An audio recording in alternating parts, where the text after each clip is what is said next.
რატო ყრიან ხურდები? მონეტები. გადააგდება ის ყოფილა ქვი მონეტების გადასაყრელი. ამანგარი ადგილია.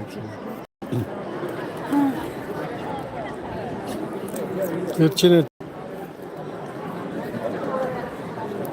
აგრა პროცედურით ხდება ვაშა. აგდებს მე მას. არა, აი ქონა დააგდომ გონი. ვაშა. არ ჩაუღდი. სურვილი უნდა ჩაიფიქრო. ესე არ ჩამიფიქრებია. აბა ნახეთ.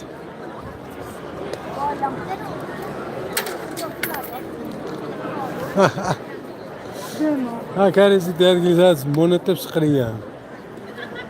მონეტებს არა, ცენტებს, ევროცენტებს. ალბათ ქართული ფულიც აქვს, ვიღაც ეს ჩანაგდები იგი. ქართულები ხოდადია. ხო. იგი 20 თეთრი. აგე 20 თეთრი, აგერ 20 თეთრი კიდე. ეს რამდენია ეს არჩევს? 50